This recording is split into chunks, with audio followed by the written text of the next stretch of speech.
Așa arată acum platforma de la Aro.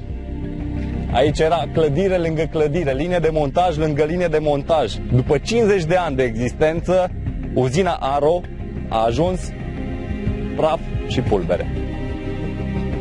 Mașina care s-a aflat între primele 5 mașini de teren vândute în lume a devenit subiectul unui experiment eșuat în lungul șir de privatizări din România post-decembristă.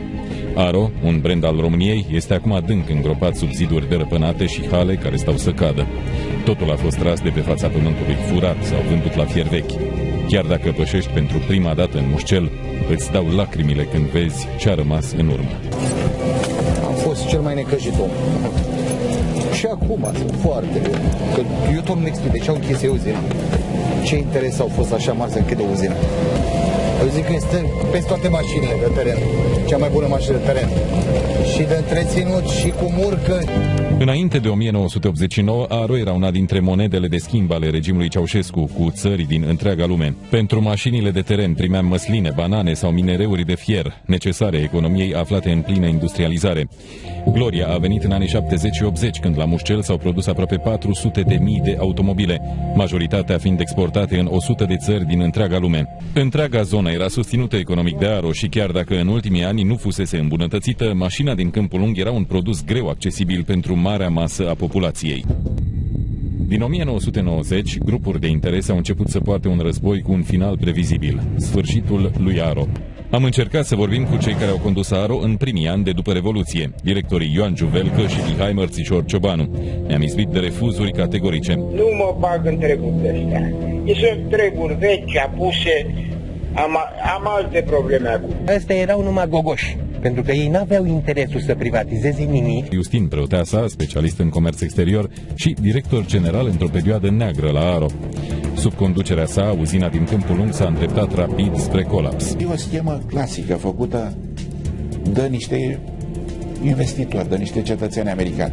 Trotman și Perez au revenit în România și, de-a lungul anilor, îi regăsim de fiecare dată pregătiți să sfâșie Aro. Acționarul principal în acte de la Dunărea, Costin Frâncu, neagă orice legătură cu securitatea. Dunărea mea nu e Dunărea lor. Cumpărătorul fabricii eram eu, Dunărea e sa. Nu erau americanii, nu era EI, nu era Perez. Să nu aștepte nimeni de aici înainte ca guvernul să scoată de undeva dintr-un buzunar bani și să țină în continuare niște unități handicapate, care nu sunt capabile să răspundă unor cerințe noi ale pieței. Rezolvarea va trebui să va depinde de o formulă inteligentă de privatizare. Domnule ministru, vă rog să primiți recunoștința salariaților de la Aro, în primul rând pentru programul pe care l-ați lansat dumneavoastră, fabricat în România, pentru că acest program a relansat mașina Aro și cu ocazia asta am adunat și noi mașinile amândouă 429 și 338 cu care am lansat producția. Sindicaliștii de la uzina Aro Câmpul Lung au ales să recurgă la o soluție extremă și inedită ca să scoată societatea din datorii. Ei vor să doneze spermă pentru că tot este la modă printre studenții din Timișoara. Politicul era nelipsit la Aro. Dacă directorii erau numiți de către FPS sau mai târziu APAPS, pe lângă Aro se învârteau nume sonore. Un personaj principal în jocul de interese ce gravitau în jurul lui Aro este Constantin Nicolescu, actualul președinte al Consiliului Județean Argeș, fost senator, fost președinte al Comisiei pentru Control SIE. Acum, indisponibil, din diverse motive. Suspiciunile au planat și asupra lui Constantin Nicolescu, cel care a început la Aro ca lăcătuș mecanic și a ajuns director și acționar la grupul Unităților de Asistență Tehnică Pitești, IATSA. Prin grupul controlat de Constantin Nicolescu se desfășura importul de motoare, dar și contractele guvernamentale pentru Aro. 2003 este anul marii păcălelii la Aro, privatizarea care s-a dovedit a fi un furt la drum mare, o bătaie de joc la adresa generațiilor de muncitori de la Aro.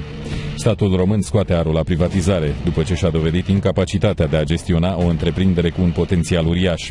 Pentru $150.000, prețul unui apartament în București la acea vreme, Crosslander cumpără activele de atunci ale lui Aro, asumându-și obligații financiare de $27 de milioane.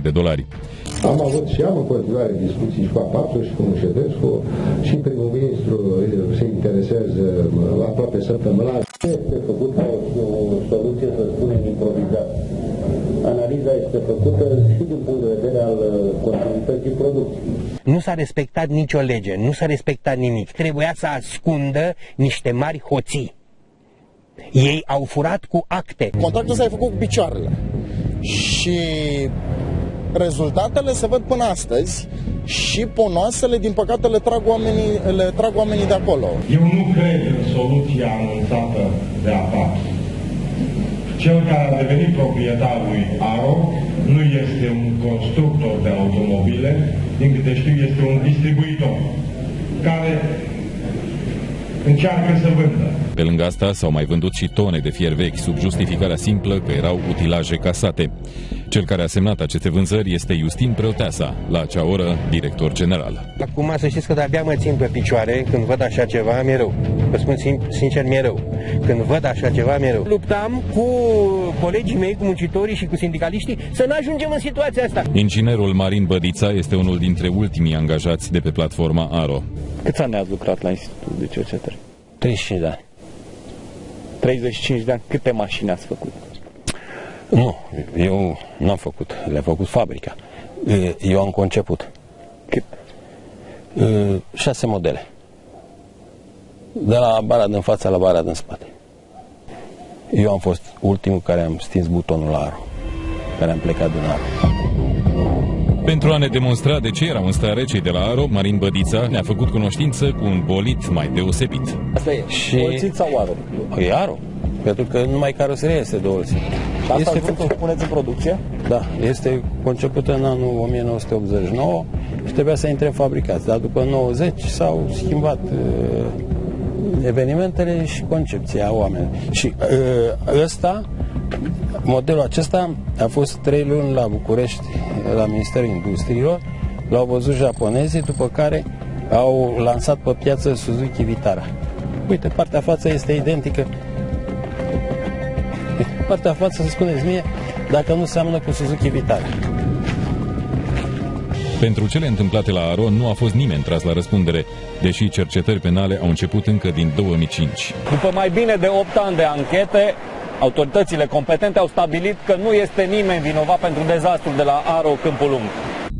La 7 ani de când a fost produsă ultima mașină Aro la Câmpul Lung Mușcel, Constantin Nicolescu conduce județul Argeș, Nicolae Văcăroiu conduce Curtea de Conturi a României, Romică Cotescu conduce un chioșc de ziare, Iustin Preoteasa conduce Mușcelul S.A., acolo unde familia este acționară majoritară, iar Ovidiu Mușetescu, cel care a privatizat Aro, a decedat în 2009, în timp ce era anchetat în 9 dosare. John Perez este undeva în India, la Mumbai. Se judecă cu indienii de la Mahindra și pentru el Aro e un capitol încheiat. Ultimul Aro, autovehiculul românesc de teren 4x4 produs la Câmpul Lung Mușcel, a ieșit de pe bandă în iunie 2005.